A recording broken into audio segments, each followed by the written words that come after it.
सवाल नंबर 1 है, व्यवसाय के संबंध में क्या माध्यमिक गतिविधियों में शामिल है? आपका ऑप्शन है ए निर्माण कार्य, बी खनन, सी प्रशासन, डी मत्स्य। इस प्रश्न का सही जवाब होगा ऑप्शन ए निर्माण कार्य। 2 नंबर का सवाल है, भारत में आर्थिक सुधारों के बाद से अर्थव्यवस्था के निम्नलिखित क्षेत्रों में से किसमें सबसे ज़्यादा बढ़ोतरी हुई है? ए प्राथमिक क्षेत्र, बी द्वितीय क्षेत्र, सी तृतीय क्षेत्र, डी कोई भी विकल्प सही नहीं है। इस सवाल का सही जवाब होगा ऑप्शन सी तृतीय क्षेत्र। सवाल नंबर 3 है, पूर्ण प्रतियोगिता की आवश्यक शर्तों में से एक है। ऑप्शन ए उत्पादों में विभेदन, बी किसी एक समय में एक जैसे उत्पादों के लिए विभिन्न प्रकार के मूल्य, सी विक्रेता अधिक लेकिन खरीदार कम, डी किसी एक सामान में एक जैसे सामानों के लिए एक समान मूल्य। इस सवाल का सही जवाब होगा ऑप्शन डी किसी एक सवाल में किसी एक समय में एक जैसे सामानों के लिए एक सामान्य मूल्य। सवाल नंबर 4 है, उत्पादन फलन अभिव्यक्त करता है। ए भौतिक निवेश और उत्पादन के बीच प्रौद्योगिकी संबंध, बी भौतिक निवेश और उत्पादन के बीच वित्तीय संबंध, सी वित्त और प्रौद्योगिकी के बीच संबंध, डी उत्पादन के कारकों के बीच संबंध। इस सवाल का सही जवाब होगा ऑप्शन ए भौतिक निवेश और उत्पादन के बीच प्रौद्योगिकी संबंध। 5 नंबर का सवाल है, नियत लागत को इस नाम से जाना जाता है। ए विशिष्ट लागत, बी प्रत्यक्ष लागत, सी मूल लागत, डी ऊपरी लागत। इसका सही आंसर होगा ऑप्शन नंबर डी ऊपरी लागत। निम्नलिखित पदार्थों में से किसका मूल्य घट जाने पर भी उसकी मांग में वृद्धि नहीं होगी? ए टेलीविज़न, बी रेफ्रिजरेटर, सी नमक, डी मांस। सही जवाब होगा ऑप्शन सी नमक। सवाल नंबर 7, एक देश के घरेलू क्षेत्र के भीतर उत्पादित सभी अंतिम वस्तुओं और सेवाओं का बाजार मूल्य है जिसे एक वर्ष में मापा जाता है। ए सकल राष्ट्रीय उत्पाद जीएनपी 60 में, बी सकल मुनाफा, सी शुद्ध राष्ट्रीय उत्पाद एनएनपी, डी सकल घरेलू उत्पाद जीडीपी। इस सवाल का सही आंसर होगा ऑप्शन डी सकल घरेलू उत्पाद जीडीपी। 8 नंबर का सवाल है, सरकारी बजट का विवरण देता है। ए केवल सरकार की प्राप्तियों, बी भारतीय अर्थव्यवस्था में विकास, सी सरकार की प्राप्तियों और व्यय, डी केवल सरकार के खर्च।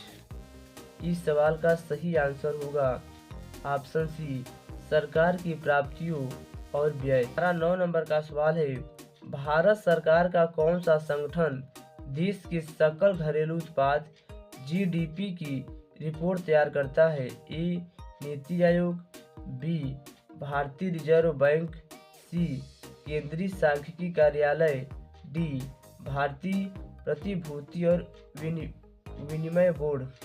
इस सवाल का सही आंसर होगा केंद्रीय सांख्यिकी कार्यालय। 10 नंबर का सवाल है, वास्तविक सकल घरेलू उत्पाद की गणना के लिए किसी वर्ष की कीमतों का उपयोग किया जाता है, उस वर्ष को क्या कहा जाता है? ए सामान्य वर्ष, बी आधार वर्ष, सी वित्तीय वर्ष, डी राजकोषीय वर्ष। सही जवाब होगा ऑप्शन डी आधार वर्ष। 11 नंबर का सवाल है, नॉमिनल सकल घरेलू उत्पाद क्या है? ए वह सकल घरेलू उत्पाद जिसकी गणना क्रिप्टो करेंसी के रूप में की जाती है, बी वह सकल घरेलू उत्पाद जिसकी गणना आधार वर्ष को निर्धारक मानकर की जाती है, सी वह सकल घरेलू उत्पाद जिसकी गणना चालू बाजार मूल्य पर की जाती है, डी वह सकल घरेलू उत्पाद जिसकी गणना में समस्त आयात निर्यात को शामिल किया जाता है। इस सवाल का सही जवाब होगा ऑप्शन सी, वह सकल घरेलू उत्पाद जिसकी गणना चालू बाजार मूल्य पर की जाती है। हमारा 12 नंबर का सवाल है, भारतीय अर्थव्यवस्था के FRBM अधिनियम 2003 में एफ का क्या अर्थ है? ए स्वतंत्रता, बी कार्यात्मक, सी राजकोषीय, डी वित्तीय। सही जवाब होगा ऑप्शन सी राजकोषीय। 13 नंबर का सवाल है, अर्थव्यवस्था में बेरोजगारी की स्थिति को के रूप में जाना जाता है। ए सरपट मुद्रास्फीति, बी मुद्रास्फीति जनित मंदी, सी अतिस्फीति, डी व्यक्तिगत ऋण। सही जवाब होगा बी मुद्रास्फीति जनित मंदी। 14 नंबर का सवाल है, रेपो दर तथा महंगाई को तय करने के लिए रिजर्व बैंक किस सूचकांक का उपयोग करती है? ए CPI ग्रामीण, बी CPI संयुक्त, सी IIP, डी WPI।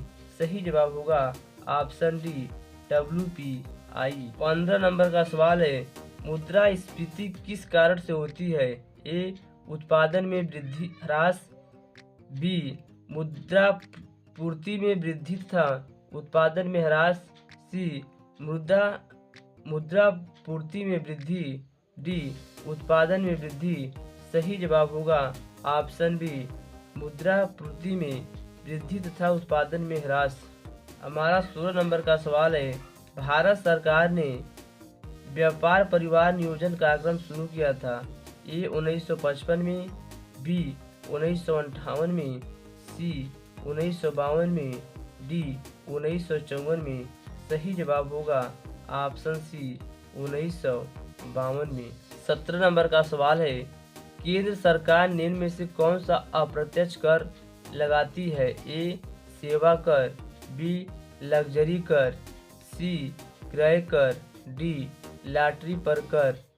सही जवाब है ऑप्शन ए सेवा कर।